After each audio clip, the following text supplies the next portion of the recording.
28, la frecuencia de la familia hispana.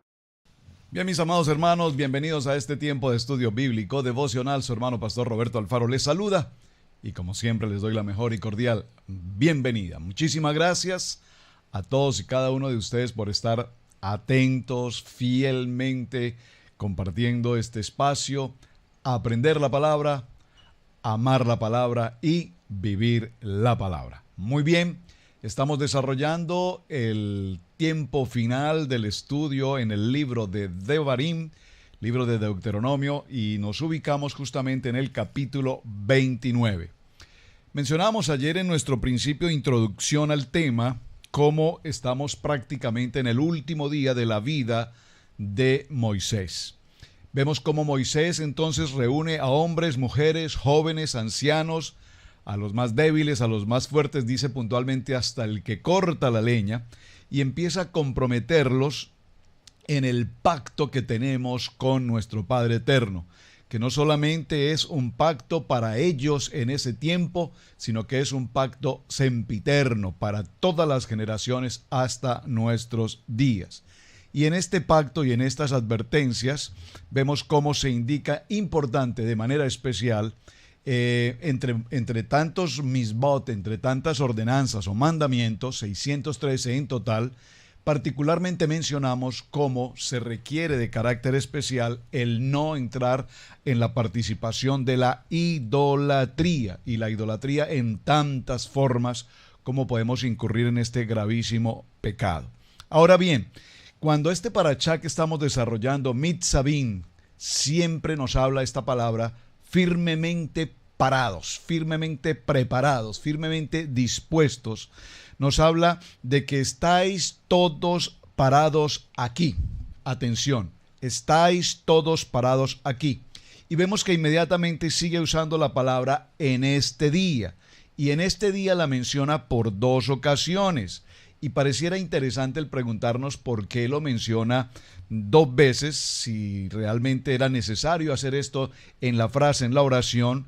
¿Por qué es tan importante esto? Bueno, esto es importante porque el primer obstáculo que vamos a encontrar cuando el pueblo pase a esta tierra prometida va a ser ante todo un sistema de vida cultural, un sistema de vida idolátrico, un sistema de idolatría a dioses, es decir, vamos a enfrentar tribulación, vamos a enfrentar tentaciones, vamos a enfrentar problemas, vamos a enfrentar un sinnúmero de circunstancias que van a afectar directamente su vida, y puedo decirlo de esta manera, su fe, sus emociones, sus sentimientos van a generar un tipo de impotencia, van a generar un tipo de depresión, de frustración, y es necesario que este pueblo se mantenga, dígalo conmigo, en emuná, que es esa emuná, en esa fe sobrenatural, con bitajón, que es la palabra bitajón, que esa fe sobrenatural sea una fe de autoridad, sea una fe de dominio, sea una fe de control,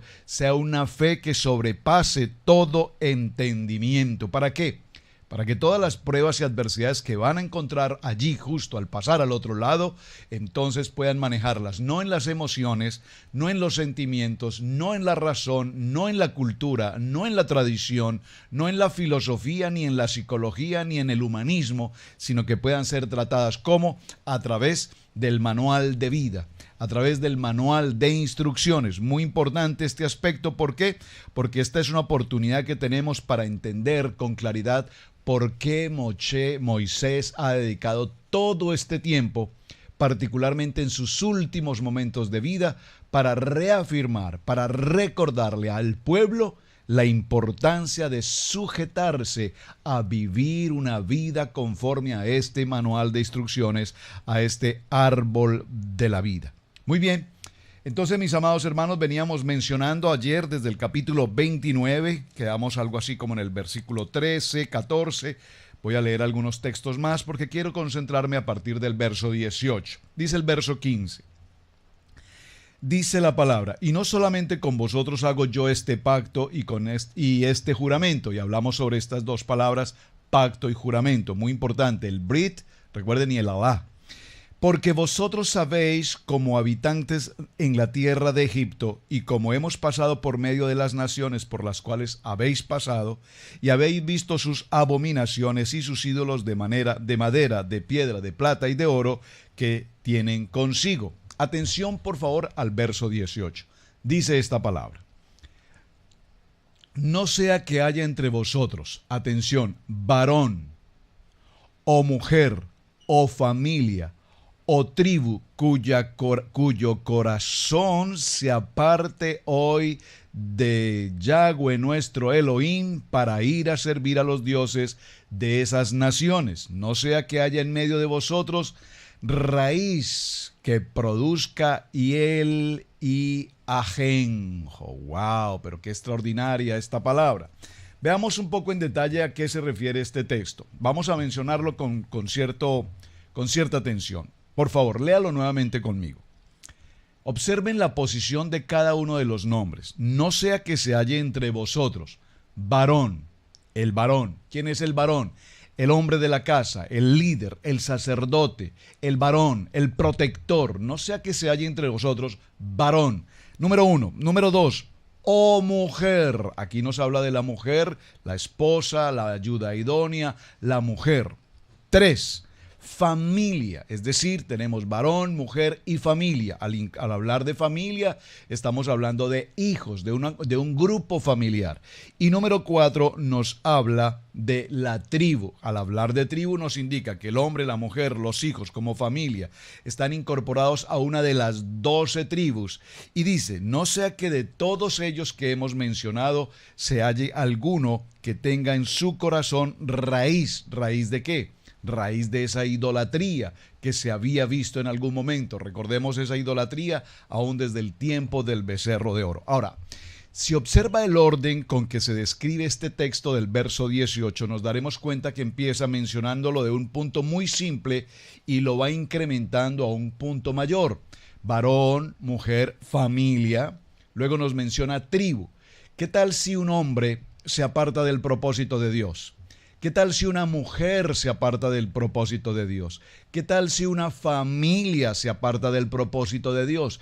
¿Qué tal si una tribu se aparta del propósito de Dios? ¿Podría pasar esto? Pero por supuesto que sí. Un hombre se apartó, una mujer se apartó, una familia se apartó. Incluso podríamos pensar que una de las tribus completa se apartase. Pero ¿qué faltaría o cuál sería el paso siguiente a incurrir en este orden ascendente? Pues evidentemente lo único que nos faltaría allí sería mencionar un hombre, una mujer, una familia, una tribu y un pueblo. ¿Están conmigo? Observen, hombre, mujer, familia, tribu y un pueblo. Es decir, de ellos se podría separar el hombre o la mujer o la familia o aún la tribu. Pero el pueblo como Israel, el pueblo como nación, imposible. Dígalo conmigo, imposible que se aparte del propósito y del llamamiento de este manual de instrucciones, de este manual de vida. Por lo tanto, es muy importante entender que aunque uno de ellos se pudiese ir en un concepto de idolatría por la cultura que van a conocer en aquella tierra, en aquel lugar, es imposible, repito, que el pueblo de Israel se aparte del propósito de nuestro Padre Eterno, de ese llamamiento y de la misión para la cual este pueblo ha sido escogido. Así es que la fuerza que tiene esta palabra, la fuerza que tiene la Torá, es una fuerza tan poderosa en el corazón de una nación que, repito, sería imposible que ellos terminasen apartándose en su totalidad. Ahora bien, seguimos avanzando en este texto y por favor vaya conmigo al verso 20. Dice, no querrá Yahweh perdonarlo, sino entonces humeará la ira de Yahweh y su celo sobre tal hombre, y se asentará sobre él toda maldición escrita en este libro, y Yahweh borrará su nombre de debajo del cielo, y lo apartará Yahweh de todas las tribus de Israel para mal, conforme a todas las maldiciones del pacto escrito en este libro de la Torá. ¿De qué nos está hablando? Que si alguno de ellos se apartare, que si alguno de ellos fuese piedra de tropiezo, que si alguno de ellos entrase en un contexto de idolatría, entonces será borrado y será incluido en esa línea de las maldiciones. Dirán las generaciones venideras, Vuestros hijos que se levanten después de vosotros y el extranjero que vendrá de lejanas tierras, cuando vieren las plagas de aquella tierra y sus enfermedades que Yahweh habrá hecho enfermar, azufre y sal. Aquí esta palabra del verso 23, azufre y sal, abrasada toda su tierra, no será sembrada, ni producirá, ni crecerá en ella hierba alguna, como sucedió en la destrucción de Sodoma y Gomorra, de Adma y de Soboín, las cuales Yahweh destruyó con su furor y con su ira. Observen, mis amados hermanos, cómo Moisés, en este cierre de jornada, escribiendo las últimas notas, está indicándole al pueblo lo extremadamente delicado que es incurrir, el salirnos de la línea, el salirnos de la ordenanza. Recuerden que en un parashá anterior ya vimos la importancia de dos caminos, un camino de bendición, un camino de maldición. Ahora, también acabamos de mencionar en el parashá anterior, recuerden que vimos quítese, quitavó, cuando salgas, cuando entres. Vimos la importancia de Deuteronomio 28 con las bendiciones que vienen para ti, pero también vimos las 98 maldiciones o reproches que vienen a la persona si desobedecemos, si no cumplimos, si no atendemos, si no escuchamos precisamente la voz del Padre. Ahora bien, avancemos un poco en el texto y cerremos en este capítulo 29 con el verso 29. Las cosas secretas pertenecen a Yahweh nuestro Elohim, mas las reveladas son para nosotros y para nuestros hijos para siempre, para que cumplamos todas estas palabras de la Torá.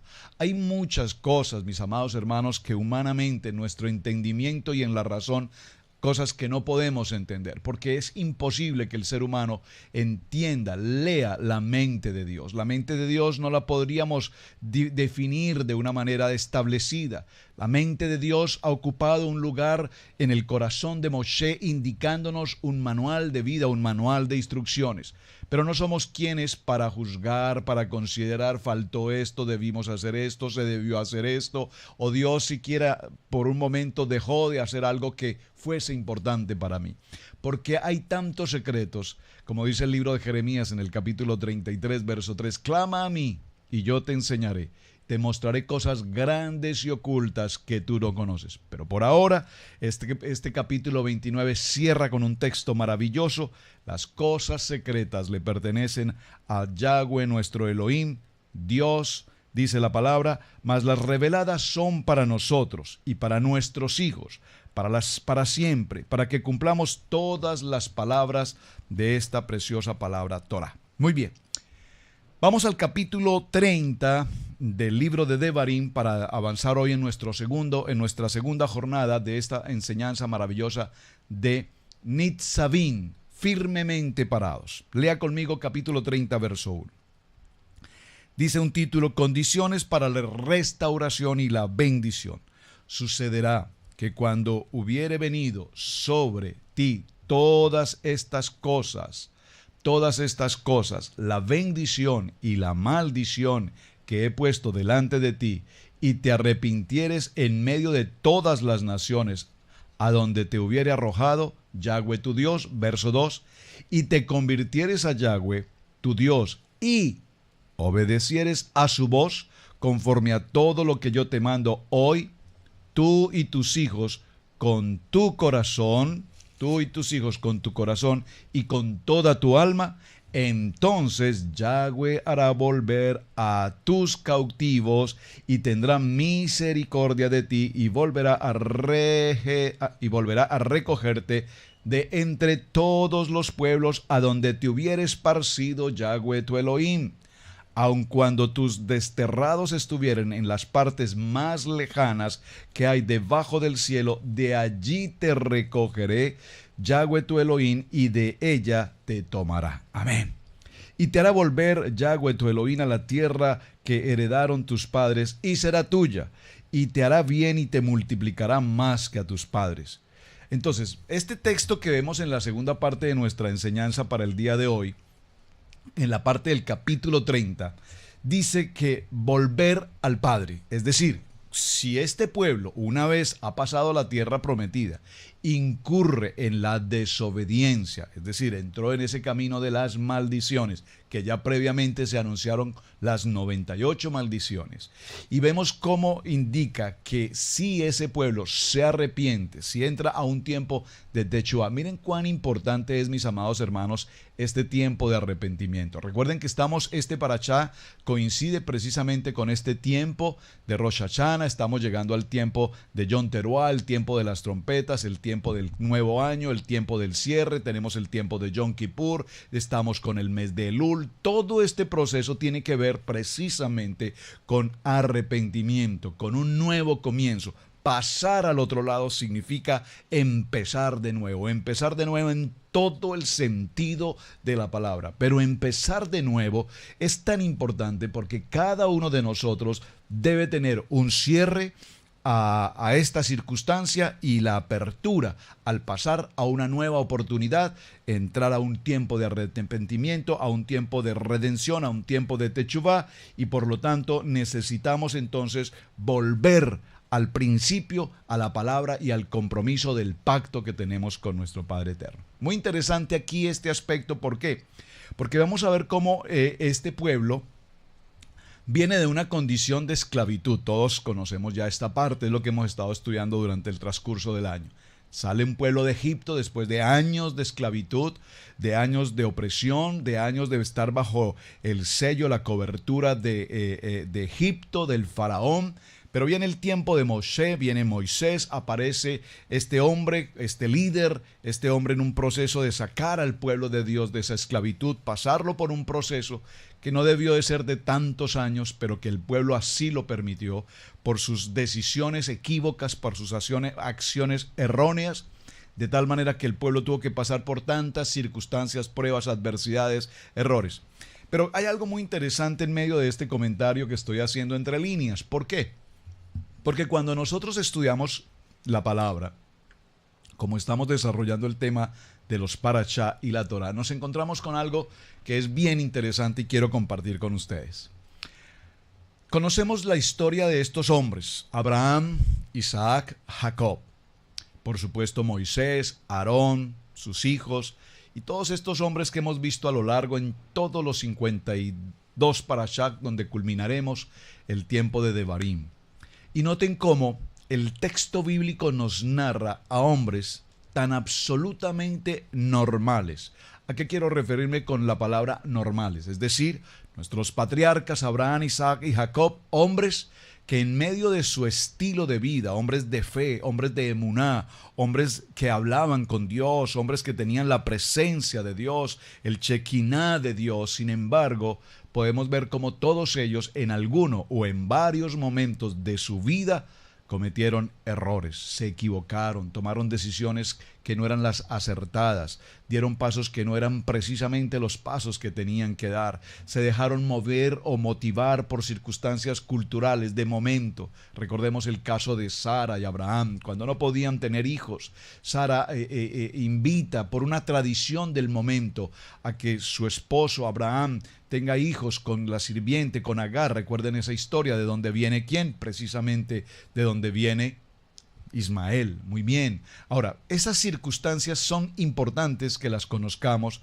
y por eso la hemos mencionado, porque si hay algo que el manual de vida, el manual de instrucciones nos enseña, y lo que quiero resaltar de toda esta jornada de un año es que la Biblia nos muestra no hombres santos. Extraordinario esto, ¿verdad? No nos está mostrando santos, nos está mostrando hombres, absolutamente hombres, con sus defectos, con sus cualidades, hombres que caminaron con Dios, hombres que hablaron con Dios, hombres que cometieron errores, hombres que rectificaron su situación, pero que sin embargo pueden estar hoy, como en Hebreos 11, en ese en ese hall de la fama, los hombres que hicieron el propósito, que cumplieron el propósito. Pero para cumplir ese propósito, repito, hubo muchas pruebas, muchas adversidades, muchas contrariedades, y repito nuevamente, incurrieron en decisiones, muchas de ellas equívocas. Vemos incluso cómo Moisés en su parte final no pasa precisamente a esa tierra prometida y se dice que no lo hizo porque en algún momento golpeó la roca, pero realmente no es esa la situación. Independiente de que haya recibido o no la orden de Dios en cuanto a golpearla, no es el punto. Sabemos perfectamente que Dios tenía un plan absolutamente trazado para la vida de Moisés y ya en el plan y en el propósito de Moisés estaba establecido que no pasaría, que sus pies no pasarían a esa tierra prometida. Y el Señor le dice, no me reclames más sobre este punto. Ya te dije, Moisés, que no pasarás. ¿Por qué? Porque cosas mayores aún tengo para ti. Esto es extraordinariamente importante y es lo que quiero resaltar, que en medio de toda esta jornada, hombres, mujeres, niños, ancianos, hombres del pueblo de Israel, estando en la presencia propia del Padre, escuchando auténticamente su voz audible en el monte Sinaí, viendo día tras día los milagros, el maná, el mar se abre, pasan el Jordán, todas estas historias sobrenaturales, pero con todo y eso este pueblo aún todavía incurría en muchas adversidades. Ahora, la pregunta es, ¿por qué? Y tal vez podríamos dar una respuesta, voy a presentar por lo menos una alternativa. Recordemos que este pueblo pasó muchos años en un tiempo absoluto de esclavitud. A lo largo de esos años de la esclavitud, de alguna manera se apartaron, de alguna manera desconocieron, de alguna manera olvidaron realmente al Dios Todopoderoso que había estado con ellos. Dice la palabra incluso que fueron las mujeres precisamente quienes hicieron o levantaron un clamor de protección, un clamor de socorro, un clamor de ayuda al Padre Eterno. Y esta pequeña intervención de las mujeres fue la que hizo que el corazón de Yahweh nuevamente tomara a este pueblo y lo sacara de esa condición de esclavitud. Muy importante este aspecto. Ahora, cuando ya salen de esta condición de esclavitud, recordemos que el mismo pueblo de Israel, este pueblo, si puedo utilizar la palabra, aún ya sin fe, le preguntan a Moisés, ¿quién te puso a ti como nuestro líder? ¿Quién te ha puesto aquí? ¿Quién eres tú? Es interesante porque a partir de ese momento, a partir de la salida, después de esas 10 plagas que mencionamos y estudiamos cada una de ellas, la importancia de estas plagas, es importante ver cómo este pueblo ahora empieza a ver cómo en verdad de manera sobrenatural están sucediendo cosas a su favor. Es extraordinario ver cómo justamente en la noche de Passover, veamos cómo viene la muerte y toca a todos los hijos de los egipcios, los primogénitos, pero al pueblo de Israel no le toca. Por lo menos a aquellos que marcaron los dinteles de sus puertas con la sangre del cordero. Porque muy seguramente también hubo un gran número de ellos que no lo hicieron. No puedo dar una cifra, digo un gran número, posiblemente fueron pocos, posiblemente fueron muchos, pero también es importante tener presente que aún extranjeros cumplieron con esa señal de marcar los dinteles de las puertas para la protección que el Padre así les había pedido. Es decir, que cuando este pueblo ahora sale y empieza a ver las obras del Padre Eterno a su favor, pues pareciera ser que difícilmente ellos lo pueden creer. De hecho, incurrimos entonces al momento más crítico, que fue precisamente el punto del becerro de oro. Buscaban una identidad, buscaban una manera de expresar palabras a un Dios que ellos pudieran ver, y fue lo que incurrió en una situación del becerro de oro. Pareciera ser que si hoy nos preguntásemos, o yo te hago esta pregunta, si tú vivieras esa experiencia de ese día, y estuvieses viviendo el momento del desierto y te invitasen a la celebración, a la preparación del becerro de oro, ¿estarías tú allí presente? Estoy seguro que muchos de ustedes dirán, no, jamás yo hubiese participado de algo como esto. Te sugiero que mires bien tu respuesta, porque según la situación y las circunstancias y las condiciones del momento, ellos al parecer lo que querían era agradar a Dios y lo que hicieron fue una imagen. Por eso, Shemot 20 es tan claro cuando dice, yo soy tu Dios, y no tendrás imágenes, ni te harás imágenes, ni dioses que siquiera puedas comparar o igualar para conmigo.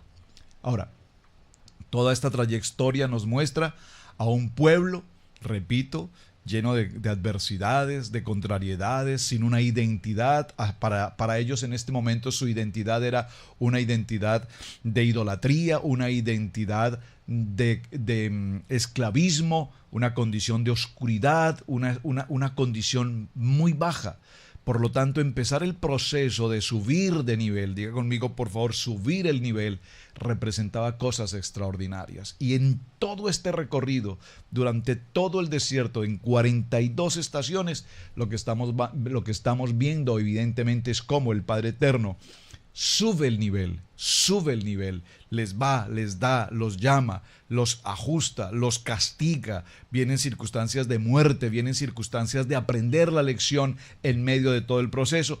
¿Para qué? Como dice este texto, para que su corazón, dígalo conmigo, para que su corazón, dice entonces, hará volver a tus cautivos y tendrá misericordia de ti y volverá a recogerte de entre todos los pueblos a donde hubieres esparcido Jehová tu Dios. Aun cuando tus desterrados estuvieren en las partes más lejanas que hay debajo del cielo, de allí te recogerá Jehová tu Dios y de ella te tomará. Qué extraordinaria esta palabra. No importa cuán lejos te vayas del propósito de Dios, no importa cuán lejos te apartes del llamamiento para el cual el Padre te ha escogido. Dice la palabra, aún desde el vientre de tu madre. No importa dónde vayas, si al norte, al sur, al este, al oeste, donde quiera que estés, por distante que sea el lugar a donde te retires, allí en aquel lugar el Padre Eterno te buscará y dice la palabra que te traerá de regreso. Y vemos cómo aquí nos habla en dos ocasiones del corazón, el corazón, porque la palabra que nos dice, ama al Dios Todopoderoso con todas tus fuerzas, con toda tu alma, con todo tu corazón. Y aquí esta palabra corazón tiene que ver con lo que es una actitud de pensamiento. En todo cuanto pienses, en todo cuanto consideres, que sea siempre el primer lugar entregado para Dios. Porque nunca se te puede olvidar, nunca se nos puede olvidar que el Padre Eterno nos sacó de una condición de esclavitud. Nunca podemos olvidar, no sé cuál sea tu caso particular, pero en qué momento Dios te sacó de esa condición de mundo, de oscuridad, posiblemente de ruina, de enfermedad, de pecado, cualquiera que sea la condición, y te ha traído a un camino admirable, a un tiempo de luz, a un tiempo de gozo, a un tiempo de alegría. Por lo tanto, cuando hoy venimos a la palabra, aprendemos la palabra, estudiamos la palabra, amamos la palabra, y cuando servimos con gozo, con alegría, con gratitud, porque precisamente en la gratitud, en el reconocer que sin Él nada podemos hacer, está esta oportunidad maravillosa de vida. Saben, cuando hablamos del tiempo de ofrendas, que es un tema que veníamos considerando desde la semana anterior, hay ofrendas que tienen que ver precisamente con el cumplimiento de la ofrenda propiamente como está establecido, el SEDECA, el diezmo, la ofrenda. Pero también hay importante mencionar cómo ofrendamos para instituciones, para personas necesitadas, para progresar una ciudad. Pero también es muy importante presentar una ofrenda en gratitud. Por eso dice, presentéis vuestros cuerpos como sacrificio vivo, recordando sin olvidar de ninguna manera de dónde Dios nos sacó. ¿Cuál ha sido su bondad y cuál ha sido su misericordia? Recuerde que tenemos esta tarea, bondad y misericordia. Necesito definir estas dos palabras para que cuando entremos ya al punto de mañana, entonces les invito para que por favor, en esta gran porción que vamos a ver para el día de mañana, estaremos hablando del Evangelio de Lucas. Ese Evangelio de Lucas que precisamente nos narra la historia de cómo Yeshua narra en la sinagoga, se le entrega el rollo y la Torá precisamente, y allí entonces abre en el libro de Isaías y lee la porción del capítulo 1, el Espíritu de Yahweh, el Eterno, está sobre mí, porque me ha ungido Yahweh y me ha enviado a predicar buenas nuevas a todos los abatidos, a vendar a los quebrantados de corazón, a publicar libertad a los cautivos y a los presos apertura de la cárcel. ¿Dónde se sucede esto? En la sinagoga. Y los hombres que estaban allí en aquella sinagoga quedaron tan sorprendidos por lo que este hombre hacía, que dice la palabra que incluso quisieron despeñarle, lanzarlo por aquella montaña. Bueno, eso será lo que vamos a estudiar ya para el día de mañana. Por favor, esté muy atento. Este es el tiempo de hoy. Estudio bíblico devocional. Su hermano Pastor Roberto Alfaro, muchísimas gracias. Es muy interesante compartir este tiempo con ustedes. Gracias por sus mensajes, gracias por sus tareas y shalom. Mañana continuamos. No olviden ir al libro de Isaías capítulo 61 y al libro de Lucas porque estaremos tratando sobre este tema. Bendiciones.